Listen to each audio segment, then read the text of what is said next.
रफ़ी साहब भले ही अब हमारे बीच नहीं हैं, लेकिन उनके गाने आज भी लोगों की ज़ुबान पे रहते हैं। वही मोहम्मद रफ़ी ने एक ऐसा भोजपुरी गाना भी गाया था जिसने रिलीज होते ही तहलका मचा दिया था। इस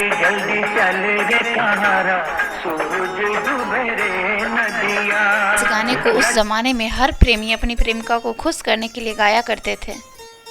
रफ़ी साहब ने अपनी मदहोश करने वाली आवाज़ में जब ये गाना गाया तो जाने कितने लोगों की आंखों की नींद उड़ गई थी। रफ़ी साहब के गाने आज भी लोगों की ज़बान पे रहते हैं। रफ़ी साहब के गाने सुनकर बेचैन दिलों को सुकून मिलता है, तो वहीं उनके कई गाने इश्क की तरफ को बढ़ाने के काम करते हैं। ये तो बात हो गई रफ़ी साहब के हिंदी के गानों की, लेकिन क्या आप जानते हैं रफ़ी साहब ने कई भाषाओं में गाने गाए थे और उनमें से एक भाषा थी भोजपुरी। भोजपुरी गानों को भी अपनी आवाज़ दे चुके थे रफ़ी साहब, और एक भोजपुरी गीत ऐसा था जिसने रिलीज होते ही तहलका मचा दिया था।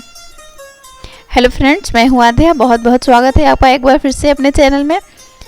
आज हम रफ़ी साहब के एक बहुत ही नायाब गाने की बात करेंगे जो रिलीज होते ही लोगों के दिलों पे छा गया था और हर प्रेमी अपनी प्रेमिका को ये गाना ज़रूर सुनाता था।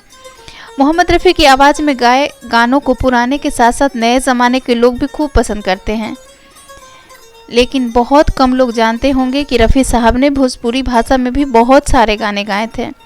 पहली भोजपुरी फिल्म में रफ़ी साहब ने अपनी आवाज़ दी थी।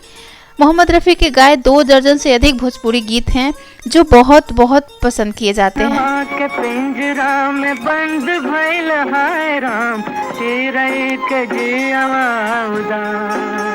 और इसमें से एक गीत को यूट्यूब पे शेयर भी किया गया है जो काफ़ी वायरल हो रहा है।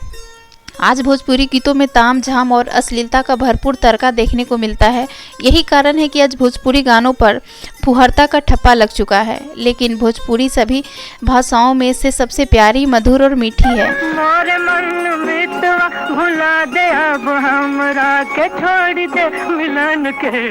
भोजपुरी भाषा के गानों के बिना तो शादी ब्याह, तीज त्योहार, खास समारोह अधूरे लगते हैं। जैसे हिंदी, पंजाबी और बंगाली भाषा लोकप्रिय है, उसी तरह एक समय भोजपुरी गानों का खूब चलन था। आज जिस तरह से हिंदी फिल्मों में पंजाबी और अंग्रेजी गानों को शामिल किया जाता है, उसी तरह एक दौर था जब हिंदी फिल्मों को भोजपुरी गानों के बगैर अधूरा माना जाता था। कई दिग्गज गायकों ने भोजपुरी गानों को अपनी आवाज़ दी थी। उन्हीं में से एक महान गायक थे मोहम्मद रफ़ी साहब। दिग्गज गायक मोहम्मद रफ़ी के गानों को पुराने के साथ साथ नए जनरेशन के लोग भी खूब पसंद करते हैं। रफ़ी साहब ने कई गीतों को अपनी सुरीली और मधुर आवाज़ में सजाया है। रफ़ी साहब के गानों की बात की जाए तो लिखे जो खत तुम्हें, ये रेशमी जुल्फे, पहाड़ों फूल बरसाओ बहुत पसंद किए जाते हैं, लेकिन ये गाने तो हिंदी भाषी थे। रफ़ी साहब ने लगभग 26 भोजपुरी गानों को अपनी आवाज़ दी थी।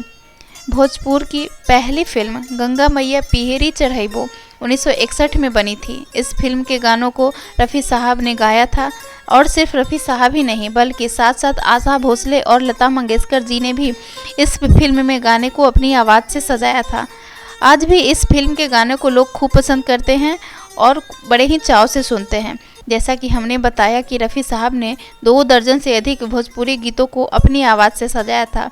उन्होंने बलम परदेसिया, गोरकी पतरकी रे, तरफ तरफ जाए, सैया जी से नेहा लगवे, फुलवा नियर नार, सोनवा के पिंजरा, मोर भंगिया के मनाई दे, गुट गईले किस्मतवा जैसे भोजपुरी गाने गाएं। लेकिन हाल ही में सारेगामा भोजपुरी ने यूट्यूब चैनल पर मोहम्मद रफ़ी का एक गाना शेयर किया जो खूब वायरल हो रहा है। हम रफ़ी साहब के जिस भोजपुरी गाने की बात कर रहे हैं उसका नाम है गोरकी पतरकी रे। ये गाना रिलीज होते ही छा गया था। मोहम्मद रफ़ी ने इस गाने को आशा भोसले संग गाया था।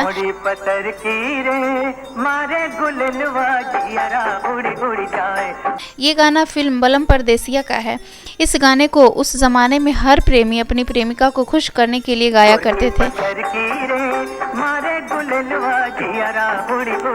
आखिर उस वक्त में इस गाने का क्रेज ही कुछ ऐसा था। वही इसके अलावा रफ़ी साहब ने 2 दर्जन से अधिक भोजपुरी गीतों को अपनी आवाज़ से सजाया था जो कि काफ़ी फेमस हुए थे। रफ़ी साहब की आवाज़ में भोजपुरी गाने बहुत ही मधुर और सुनने में नायाब लगते हैं। आप सब में से किसी ने रफ़ी साहब की भोजपुरी फिल्मों के गाने अगर सुने हैं तो ज़रूर बताएं। जानकारी कैसी लगी कमेंट्स करके ज़रूर बताएं। मिलते हैं ऐसे ही किसी अच्छी सी जानकारी के साथ। तब तक अपना बेहद ख्याल रखें। चैनल पे पहली बार आए हैं तो सब्सक्राइब करते जाएं। वीडियो अच्छी लगी हो तो लाइक करना बिल्कुल नहीं भूलें। Bye, thanks for watching.